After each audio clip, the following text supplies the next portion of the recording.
So, hello and welcome to Panic at the Discourse, a project on the performing arts in the digital age. I am Ben Brooker. I'm a writer, playwright and critic, and on the couch with me today is Jules. Jules, would you like to say a few things about yourself? Sure. I'm Juliana Nixon, also can be called Jules. I'm a social work student and sometimes actor, videographer, filmmaker, and I'm excited to be here to talk performing arts discourse in Australia. So we are recording this on the land of the Kaurna people in Adelaide, South Australia. We are at Rumpus, which is an independent theatre collective based just outside of the CBD. And we are going to be talking today about a show called Grief Lightning, which has just been on here at Rumpus, which is a kind of 60-minute performance lecture by Mary Angley on an internet conspiracy theory that Greece, the film, the 1978 classic, is in fact a coma fantasy that transpires after Sandy drowns on the beach in those famous opening scenes rather than taking place in any kind of recognisable real world of the 1950s. We are all here because we're ready to talk about the fact that the 1978 film Grease is a film about death and about that which we experience when we die. Any questions? No? Let's roll. It's a really interesting concept, and I was excited to see it. But Jules, what did you make of it? I was really intrigued with that tagline because I love internet conspiracy theories. I love thinking about them. I like talking about them. I like how we've come to think about how the internet is just changing people's psychology and how obsessed they get with things. So I thought it was a really unique premise to me. Because I thought Grease Lightning, grief, lecture. I thought I saw the tagline Jordan Peterson in there somewhere. And I'm a bit disappointed I didn't get a Jordan Peterson impression.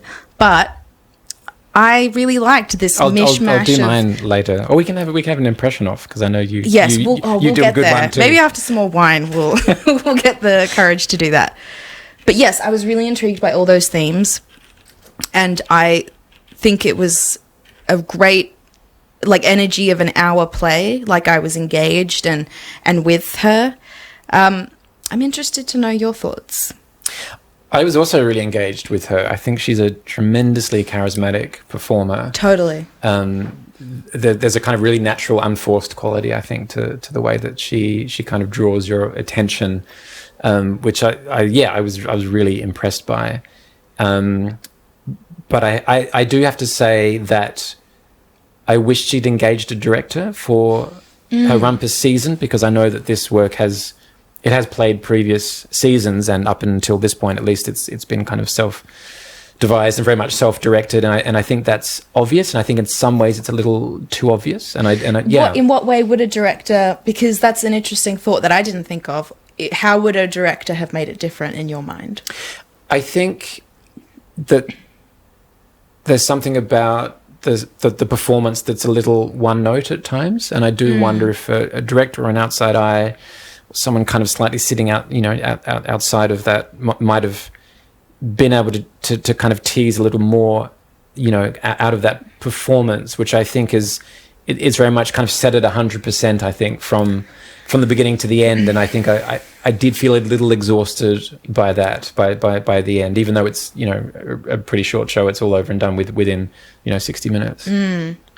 Yeah, I actually really felt that too. I didn't make the connection with the director, but I feel like there were places she teased us that she was going to go, and I just wish she'd gone there, even if it was something like sitting down and taking the energy away.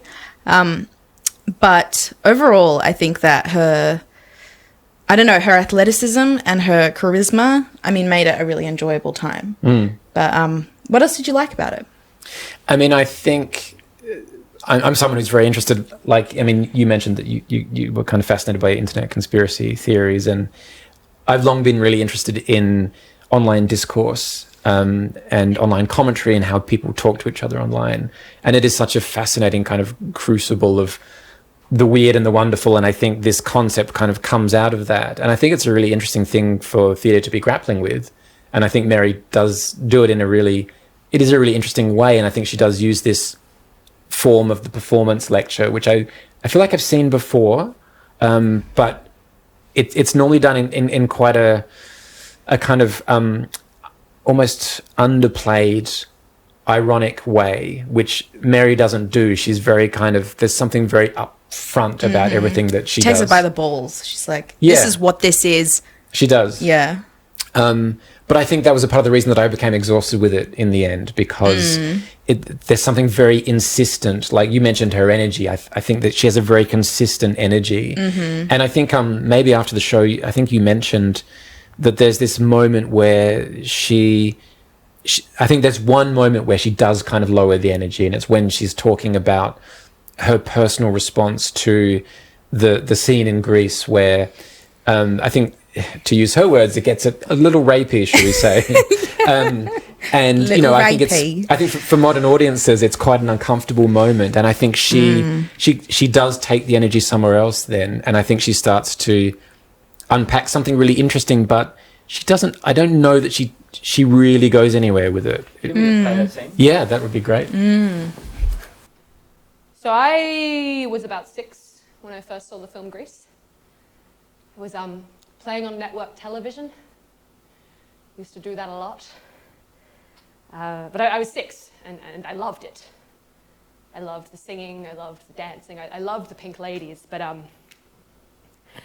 this scene always kind of scared me. When I turned 7, my parents bought it for me on a VHS for my birthday, which was really cool, and I really appreciated it. But I would go and I would sit up by the VHS player so I could fast forward through this scene. And at this point, like, I'm 7.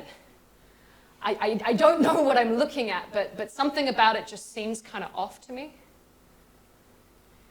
Maybe it's the leather. Maybe it's the darkness. Maybe it's all the screaming. But I get it now. I get what this powerful film is trying to do. When we watch this scene, the film wants us to feel a sense of outrage. Outrage at the existential terror that Danny is forced to go through when he realizes he is not going to get to have sex with Sandy in this car. I have a point, I swear. That reminds me of Back to the Future.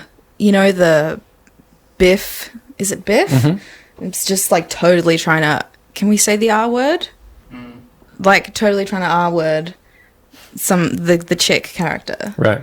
And it's like just played off in this tone of like, oh, but it's great because he saved the day. But I really liked how, like, at the middle there, like, she was sort of working towards that, like, pulling out of the fantasy, like, grounding from the fantasy, because, you know, I think, like, you know, we talk about the energy, but if we're thinking of places in the play, it's like she's the lecturer going into the fantasy, trying to pull you in, and it would have been really great to get, I think, some more of those Mary things, because, you know, and she's so strong at acting that I just love, you know, watching her sort of sit and reflect on a story and, you know, breaking that up.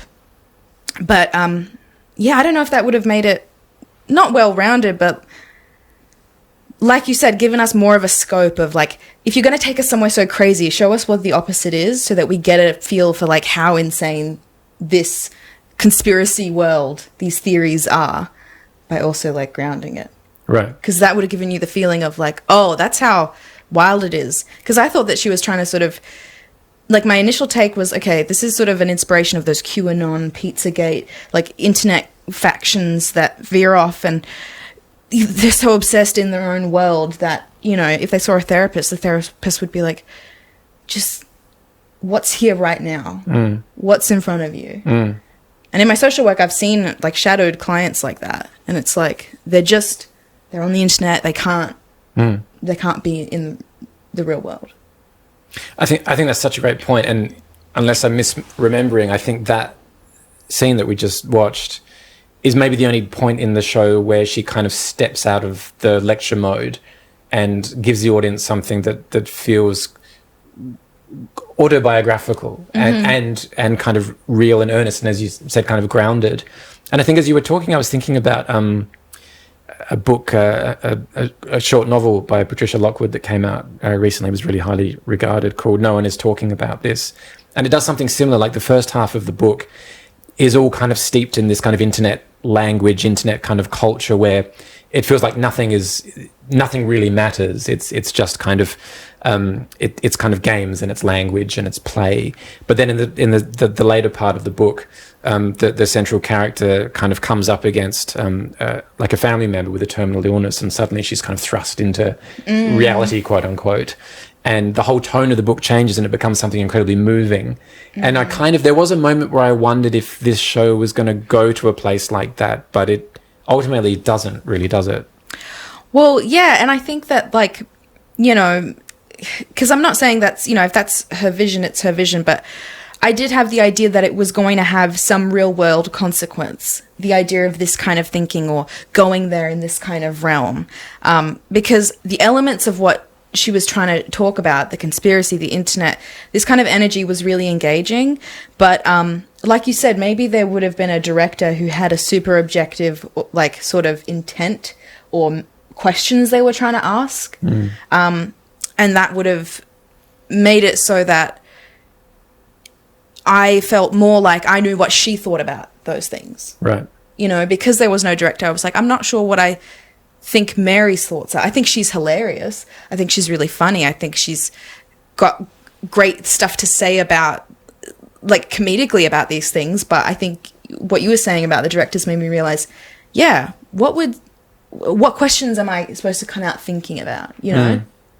Yeah, and I wondered about that too. And, you know, I was saying that I feel like I've seen other kind of performance lecture works before.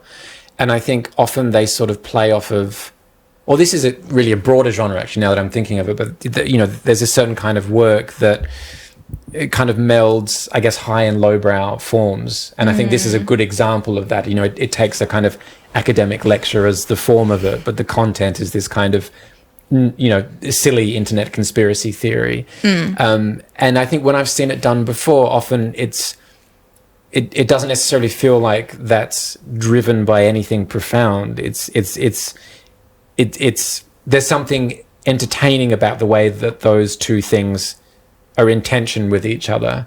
And I think they're definitely in tension in this work, the highbrow and the lowbrow. But yes, I would question as well, why make a work that does this? And I don't know that it says anything strongly about either of those things. It's really interesting in terms of the way that we talk about work as artists.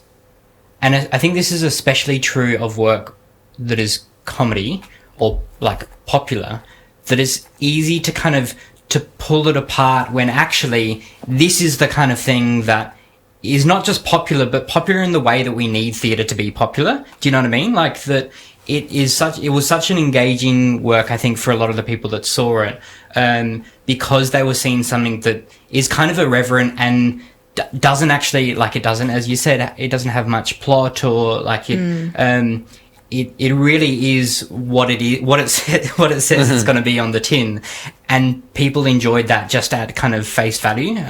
So I think it's interesting in terms of, like, how do we talk about something as artists, where you can always kind of question deeper and deeper, but actually maybe on the superficial level, that's what the value is in the work, of that enjoyment factor. I totally agree with you.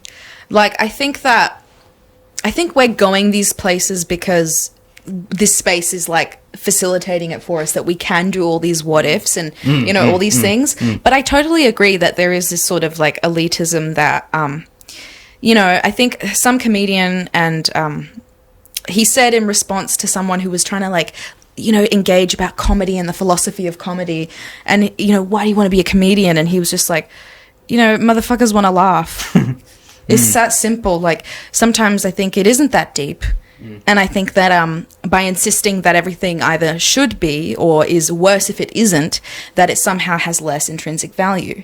And I think that's a really interesting conversation going forth. What do you think? I think it's interesting, particularly in regards to this work, because I do feel like Mary kind of winks at this tension or dichotomy that you've brought up, Edwin, because of the form of an academic lecture. You know, she's kind of I think she's kind of cheekily saying, okay, you want serious? I'll be serious. I've got a, PowerPoint with 200 slides and, I've got references because there's all these kind of jokey citations in the work as well. So it's a bit like saying, this is serious.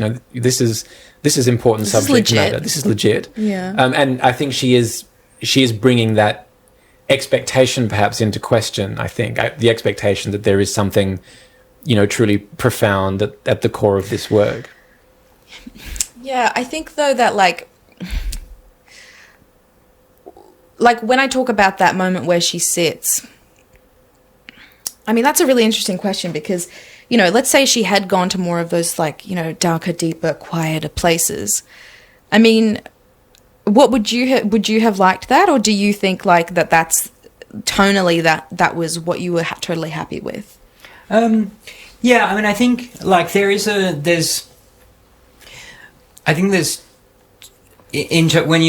you're talking about having a director, not having a director, I think there's two things. One is the tone of it, and then the other is actually more dramaturgical. And where does the story go? And does the story go somewhere else? I don't feel like the story needed to go anywhere else because I think at its superficial level, it is what it is. But I do agree that tonally it was at a certain note for almost the whole time, except for that particular scene where she sits down and as you said, that's I think the only time that she reveals her own personal kind of story, or what we assume is not the professor telling that story. Yeah. But even just the way that like the professor doesn't really show moments of vulnerability. Like there was another moment that kind of stood out where the professor, I think, is explaining the some kind of sexual nature of the movie and kind of gets caught up in this moment and then goes and moves on, and then that was a kind of interesting insight into like that's the professor's vulnerabilities, but the rest of it, they're actually very much in control of the story and they're really driving it through. So yeah, it's interesting that there wasn't much of that kind of stuff. And I think that links in with meaning though, because if she had put, that character in, with those different tones or like you said, different decisions of like how they react to something or vulnerabilities coming through, that would have, and I'm totally going off of my own interpretation of online figures, right? Like, when you imagine someone like Jordan Peterson or Ben Shapiro, like there's this bravado, this shtick that they have, and it felt like we saw the shtick of this professor. And I wanted like a peek, like how much do you just wish you could see like Ben Shapiro like with his wife like in bed and she's like turned over and he just puts on his dressing gown and like I can't believe you just put that image in my head. I'm sorry. I'm so sorry, but I just love seeing these guys who just have this big act of, and I know what I'm talking about and I feel this way. What's the human side of them? Like, what's the human behind all this insanity, And I think that's more of what I meant. So that was a great point because it's clarified. That professor was really interesting, and I think that's the energy that I've realised went a bit one note. Yeah. I mean, I think, there's a couple of interesting things in there. I think one thing I'd say in response to what you said, Ed, is that I do feel like one of the things that I was really impressed by with this show is that it is a show it feels very conscious of its limitations. Like it's only 50 minutes or 60 minutes long. It doesn't try to, like its reach doesn't exceed its grasp. Like as you were saying, it does what it does, and it kind of does it without shame. I think, and I can think of other work that I've seen recently, which very much does overextend, a not particularly full set of ideas. But I think this show definitely doesn't do that, which is great. But I guess I would go back to what I was saying before, and I was saying that I've made work and I'm interested in work that engages with online comment culture. But I think what I always wanted to do with that work was to try and get at what you were saying, Jules, like get at what's underneath that, what is underneath the way that people speak to each other online. And I don't know that this show attempts to answer that question. But again, I suppose It doesn't I'm not have sure to. they've asked that question. I'm not sure that Mary... I don't know how interested Mary is in that. Yeah, and that's not necessarily a bad thing. Right. Because, you know, I like you, just enjoyed it and was engaged for what it was. And I think it's only because when you're in the performing arts, you're always thinking of the what ifs and the hows and the projecting your own things and ideas onto how you would have made things differently. And I think that's what's great about the criticism, though. It's kind of just like taking the ideas that someone gives to you and, you know, they spark something and you get new ideas. And that's how people make work, right? You're just thinking of all the things you've seen. But I think, you know, going back to what you were saying before, I guess, in a way about the work's accessibility, I do think the concept is such a great hook because obviously Greece is this kind of pop culture behemoth. You know, I think I only watched the film properly for the first time recently. And it's a strange experience, I think, for someone who didn't grow up with it. So my wife grew up with it and she kind of knows it word for word. And to me, it feels like a bunch of great songs held together by, you know, John Travolta's charisma and a very, very flimsy plot. But yeah, I think it's interesting to see a form like theatre, which does have a reputation for being exclusive in some ways, for being cliquey and highbrow, really engage with a work of popular fiction, and in a way that I think it does shed new light on the film. I mean, it was interesting the night that we saw it, Jules. I felt like there was a very mixed demographic in the audience, and there were probably, I think, people there in their 60s maybe. There were certainly some older people there, and I kind of wondered, you know, maybe you saw Grease when it came out and you were in your 20s or in your 30s, and I do wonder what some of those people might have made of it. But I think it's interesting that I feel like it was able to engage multiple demographics as well. It doesn't feel like... It didn't feel to me like Mary was only speaking to people of her generation. Let's put it like that, maybe. But I can feel the electricity buzzing on my sweat. I want to turn to my boys. I want to tell them that I've never been happier. I want to tell them that I love them. All of them. Doody, Sonny, Putsy, Kanicki, Schlimby, Walter, Faz, Mimble, Cronkit, and Bin. I want to turn to them. I want to tell them what this car could be.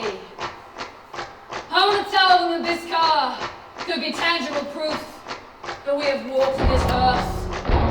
I want to tell them that this car could be the hard, fast, undeniable evidence that we have risen up from our primitive origins and finally conquered nature. This car could be a bold assertion that man is capable of creating things that are greater than himself. This car could be a chance for us to cling to existential meaning in an unfeeling world, hurtling us through an indifferent universe that does not care whether we drown or whether we burn. You know, I just had a thought that, like, you know, what you're saying about the accessibility of Greece, or like, let's say, you know, Greece is colloquially understood as like lighthearted, campy, lighthearted, non-intense fun. And the seriousness with which the professor is investing, like their passion and thoughts and theories about it, I think is kind of remarking on how much you see these Pizzagate people like looking into like something that, you know, Trump did or said, or, you know, a clip they found, and just investing hundreds of words and hours of footage talking about it. Again, I don't know that goes further, but does it need to? I don't know. That's just something I thought. Yeah. And I found myself wondering, a question for both of you is, so Greece is an homage to the 50s. It's an exercise in nostalgia for the 50s. I wonder if you think that this show is an homage to Greece.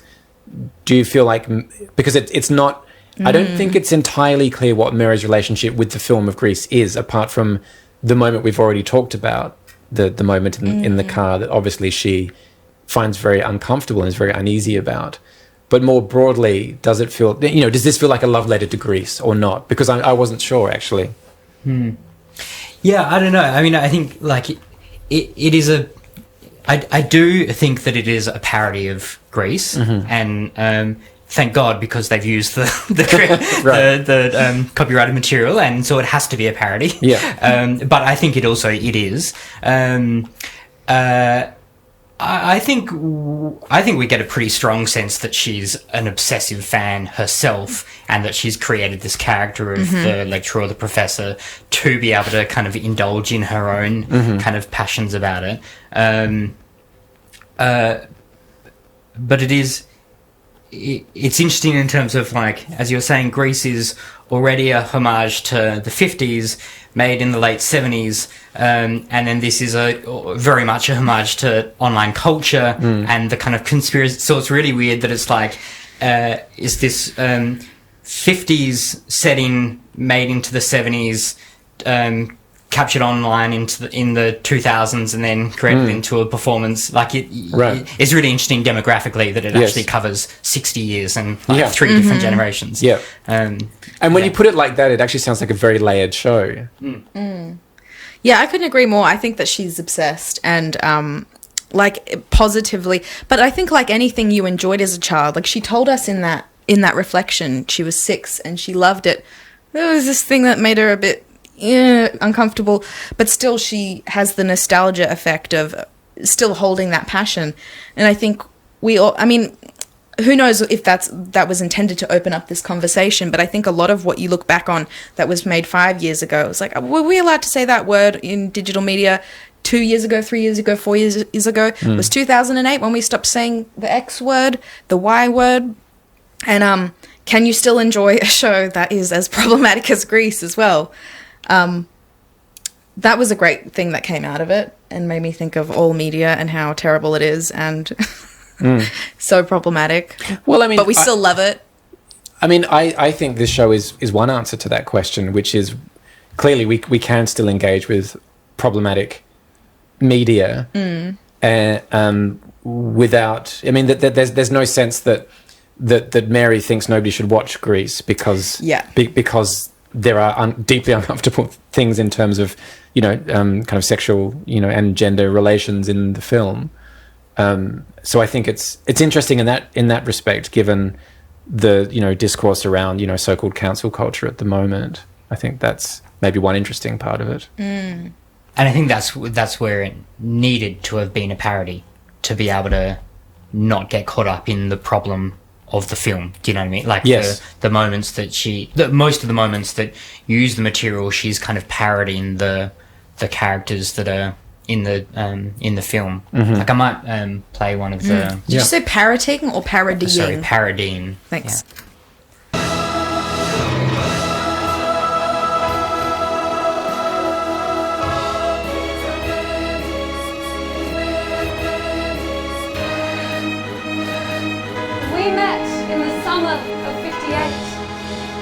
But I remember you in the colour palette of vaporwave, my proto-80s textbook dream of a 1950s bad boy teen. Brando, Elvis, James Dean. We met on a beach. That is why I sometimes doubt whether any of this really happened. In the stories, all of the best things begin and end on beaches. But I lived it. Our odyssey. I have the Polaroids to prove it. And I can still smell the scent of salt water seeping into animal hide from that one time he refused to swim without his black leather jacket. Danny! Danny! Danny! Danny, where are our parents? There are days when it feels like I was not born of man or woman. Rather, I emerged from the sea foam, balancing on a clamshell. Your girl next door, all-American heroine. I don't know how long we've been here. The montage shows us in 3 separate outfits. How many sandcastles did you build? How many suns did we kiss in front of? How many waves did I point at? think this question of parody is really interesting because I would maybe ask back what is being parodied if the show is a parody, because one of the things that struck me when I kind of sat down to watch Grease for the first time after seeing Grief Lightning was how ludicrous this opening sequence already is. I mean, clearly, Mary is really camping it up here, but she is almost at the same level the film is. Like, it's really absurd. And I feel like Grease does sit in... I feel like, I don't know what it was about this time, but I feel like there's this kind of clutch of wonderfully campy films that were made around this time that I really enjoy, like Rocky Horror, like Flash Gordon, that was made in 1980, which is very much in that over-the-top camp. That kind of Susan Sontag idea of what camp is, kind of pushed up style. And I think the original film is very much in that style. So it's almost, again, it feels like another piece of layering, that it's almost kind of camp on camp. Can I ask you, can you define parody, even if you have to Google it? Yeah. Because for some reason, the more we keep talking about it in this lens, I keep, like, what's the actual definition? Because I instinctively think homage is more appropriate, especially since the discussion of how much she clearly loves this musical. An imitation of the style of a particular writer, artist, or genre with deliberate exaggeration for comic effect.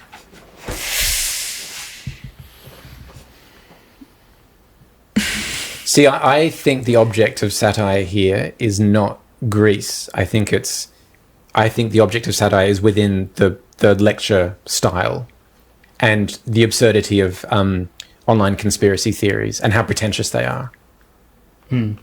I think it's both. Okay. I mean, I think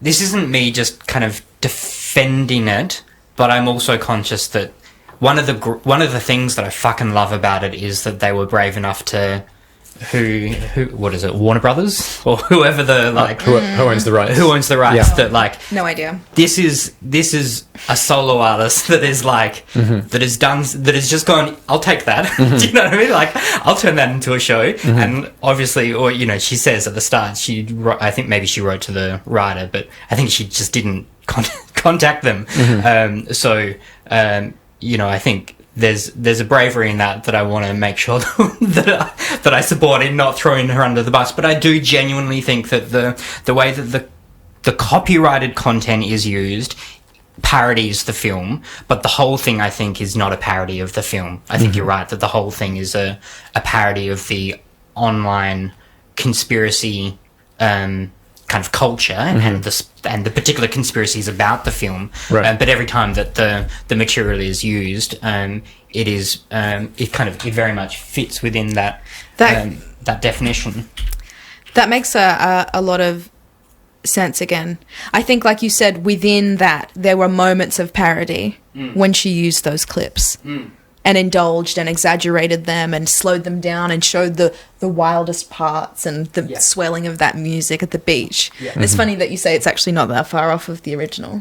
Well, it's not, and that surprised you when the film started. I thought this is clearly ludicrous, and even because I read the film obviously slightly differently, having seen the play first, and she talks about the kind of the different the costume changes in that montage, and I feel like the filmmakers probably knew that. They probably did that intentionally, or at least they didn't care. Yeah, because I feel like that's a part of that's a part of the aesthetic, I think, of the original film.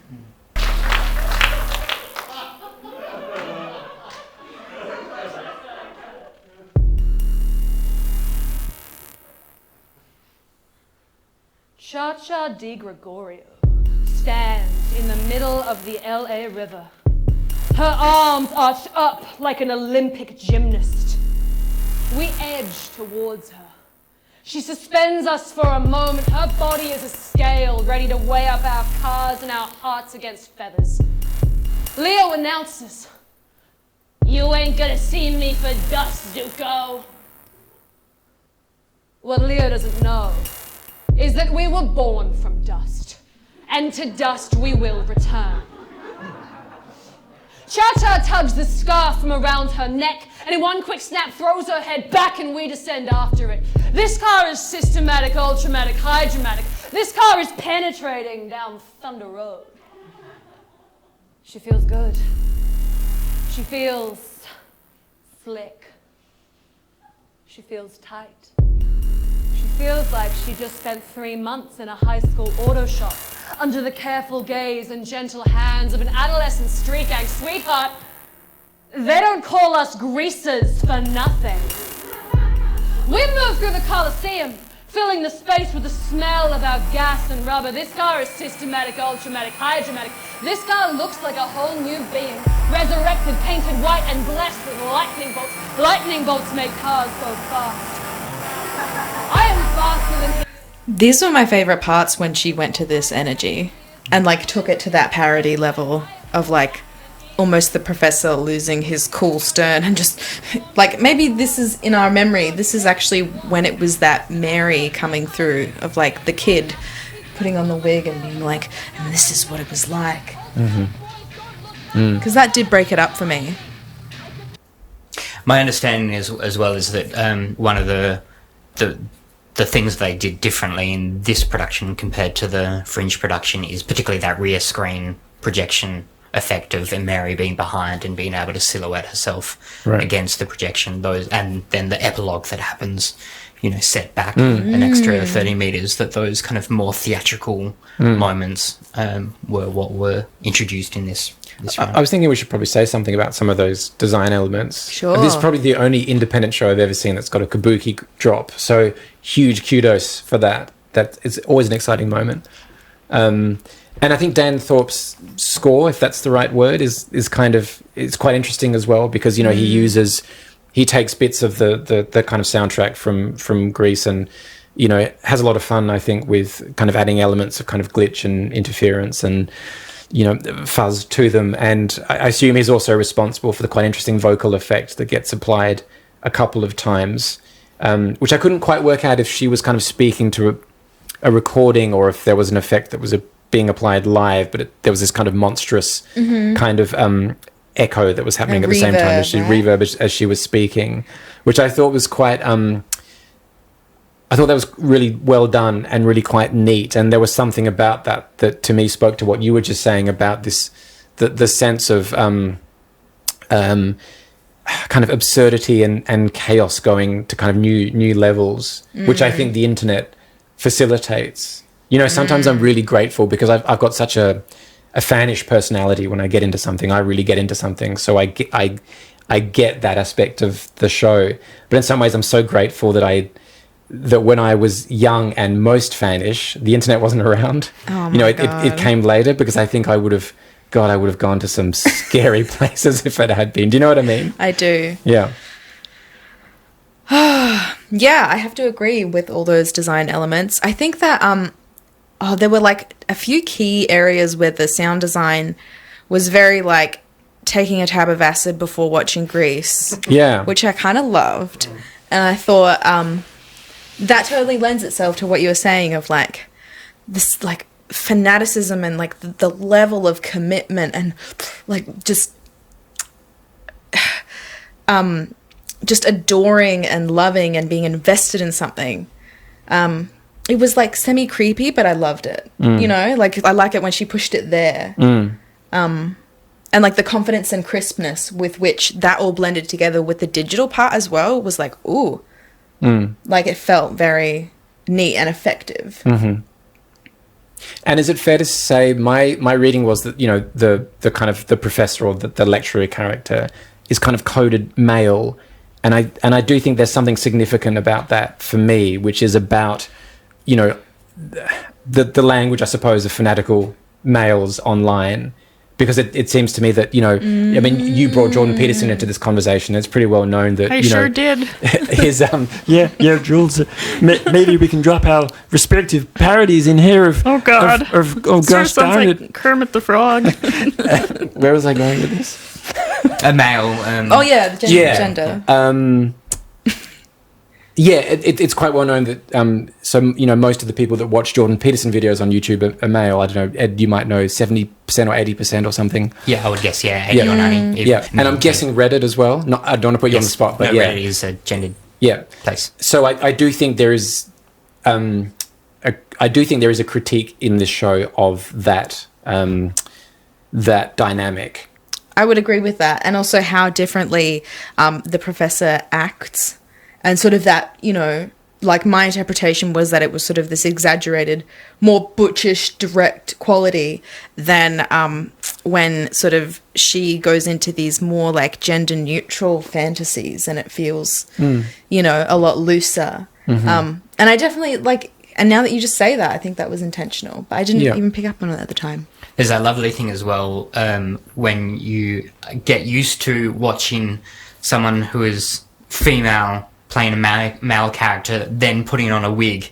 It's like that double drag thing of like, thinking of also the Adelaide Festival show recently, a picture of Dorian Gray, that you kind of halfway through it, when the female performer starts to play female characters, it's like it's in drag because it's through the vehicle of a male character. It's really interesting, that kind of double flip. Yeah, that's a really good point. Was totally there for the fluidity of the gender. Like, it really, like, it was just so like joyous to see her go in all those different places, and even like with youthfulness. Like, I remember her in that blonde wig, and you know, when she's acting a bit younger, and that naive like Sandy kind of thing, and then you know, goes into a very like opposite gender energies. And I was saying in our pre-conversation, I think one of the things that kind of put me off watching Grease when I was younger was there was a certain kind of girl I was in primary school with who was intensely fanatical about this film. And that's interesting because, you know, in some ways the film is all about Danny, and you know, and his masculine energy, and it's that I think Mary... Masculine energy? That's the main character. Yeah. He's so effeminate, though, isn't he? I'm kind of amazed. Yeah. I kind of agree with that. I was shocked how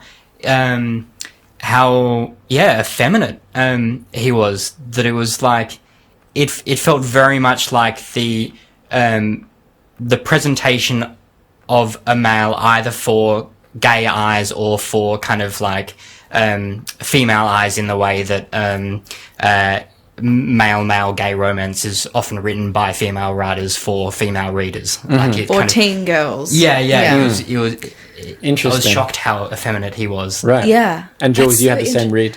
Absolutely. Yeah. Like, I mean, you know that because he's that meme now where he's like turns by with the cigarette and then just slowly smiles and. What is it about that performance? That last song of I Need a Man, where he's crawling after her. Like, it's such a kind of up the stairs of the carnival. Yeah. He's to me, it doesn't fit with any kind of classic masculine stereotypes, and it was quite kind of weird considering they were so prevalent, you know, during the late 70s, early 80s. I was just surprised that, like you, I only watched it a couple of weeks ago. I was surprised that that was the kind of, that came from that time. I mean, the only thing in that respect that surprised me was there's a really kind of openly homoerotic moment between Danny and one of the male characters whose name I've forgotten. Do you remember the scene? I watched it and I was like, wait a minute, and I went back and I watched it again. Yeah, it's not subtle. Not at all. Yeah. Wow. Which is interesting because, as far as I know, I think like the creatives on Grease are male. I think are they heterosexual? I don't know. It felt to me very much like it was for a female audience. That's my guess. Yeah. Well, I mean, I didn't even know. This shows the extent of my ignorance. I didn't even know that the film was based on a musical. Like it had previously been a musical. To me, it felt like one of those musical films that had then been turned into a musical, if you know what I mean. Yeah, that is so interesting. And I think, like, because you said at the beginning that John Travolta's charisma sort of carried the thing. And I think that whole idea that, because you said he outperformed her, like he outdanced her, and I was like, that kind of energy to me is what like drew me to that more being strong in an effeminate way, because I feel like if he was masculine, I would imagine it, you know, someone like Marlon Brando being like a douchey R-wordy, like sexist, chauvinist would have. Do you know what I mean? But it's almost like the film kind of is okay because it's John Travolta being so like unthreatening and dancey about it. Yeah, I mean, it's interesting you raise that because obviously Elvis Presley is the kind of model for the character of Danny. Like, that's pretty well telegraphed in the film. And, you know, Elvis is, I think he's interesting in that regard because he's kind of, there's something very kind of gender fluid, if that's the right word, about Elvis, or kind of androgynous in that older sense of the word, I think, about him. And I think, maybe the film is kind of playing on that to a greater extent than I realised. I think so, and I think Ed's right because my mum was obsessed with Elvis. Well, that's, you know, the inevitable remake of Grease, right? It's the film. It's going to happen. Who would you cast? Oh, Shawn Mendes. I don't know. That's embarrassing that I had that off the top of my head. Do you guys know Shawn Mendes? I feel like you could look him up. Can we bring him up, Ed? And here's the thing. I can just objectively say that he would be perfect because oh yeah, okay. He's like gorgeous and talented and an amazing singer and performer. But I think he has that Travolta energy. Yeah. You know? That I don't think these other beefcakes kind of would. I mean, he's huge, like he's a beefcake, but I mean like a brooding actor, you know, these like chauvinist. You know what I mean? Like he's tall, he'd dance. What about you? What would you guys think would be today's, version of what society would want to see for Danny Zuko? Like if society had the ideal actor. Well, I just wonder how much. I mean, you know, you were saying before, Ed, about how this show kind of covers, in a way, a 60-year range, and so that makes me think of how kind of beauty standards have changed over time. And I often think how, I think there's a lot of discussion about the pressure on women and, you know, female actors to look a particular way, but I do think that is now very much on men. I feel like, you know, every, you know, male actor you see now is kind of ripped in a way that they weren't, I think, even 20 years ago or so. Like I can remember recently I caught an 80s kind of sci-fi film on TV late at night, which had Christopher Lambert in it, who was, you know, kind of, you know, a leading man of his day. And there was one scene where he was kind of shirtless, and he had a very, very ordinary, what would now be called like a dad bod. And I just thought, there's no way that a leading man now would get away with kind of walking around with that. And, you know, Travolta's kind of, he's lean, isn't he? He's kind of, he's lean and he's slightly androgynous rather than kind of buff, I think, in a modern sense. Yeah, I wonder, because I don't think they'd get someone like Chris Pratt to do it. Or The Rock. Oh, Vin Diesel. Vin Diesel as Danny Zuko with the wig. His voice like this. Maybe you'd do it in drag now if you were going to do it. Maybe you'd cast a woman as Danny Zuko. Well, and also the play kind of did. Right. Do you know what I mean? Right. Yeah. That is the contemporary telling of Grease. This is the remake of Grease we didn't know we wanted. Yeah. And that's what I loved. I loved that she went age, gender, up and down and all around. So I'm just thinking, do you have any sort of final thoughts or things that have percolated while we've been talking? Look, I think there is, you know, given as we've said that it is quite a, you know, efficient, concise show, I think there's a lot in it. And I think she makes kind of good hay of, you know, material that I think we're still kind of working out what to do with, which is this kind of, you know, conspiracy kind of online stuff, which I think is, you know, we know that it's migrated from the fringe into the mainstream because of some of the things that you mentioned before, you know, the kind of the Trumpian, you know, discourse that we're all kind of living with now. And we know that, you know, Pizzagate is no longer just an online conspiracy theory. We know that someone went into a pizza shop with a gun thinking that there were children locked up in the non-existent basement, right? So we know that this whole kind of discourse has already migrated somewhere else now. And so I think it's really great that theatre makers are kind of wrestling with this as an issue, or even just kind of using it as fuel for a show that is, as we've said, you know, really kind of irreverent and fun. And I think it does cast different light on the film. I mean, I think I think if I hadn't seen the show first, watching Grease for the first time would have been quite a different experience. So I think that's probably a credit to Mary. And just to reiterate again, I think she is a really charismatic performer, and I think she's able to. Yeah, I think she goes to some really enjoyable and interesting places with this work. I do just wish that she'd kind of, in a way, broadened her approach to it with some outside kind of influence. I would have just been interested to see where that might have taken the show. I mean, you asked me what a director might have brought to this. I mean, I can't say exactly, but I do think that there are aspects of it, including her own performance, that might have been teased out, really productively, I think, with a director or some outside input. I think since I've been thinking about it over the last hour, I think that I'm actually totally okay with, like, she had this confidence about, she didn't need to say anything else. There was nothing that felt like it was weak or, when you can tell an actor or director doesn't really know what they're trying to do. It felt intentional.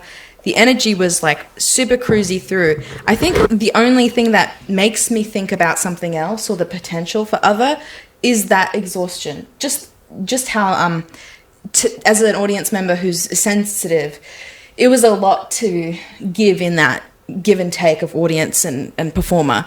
But honestly, other than that, like, and in rewatching it, I'm just like, so funny.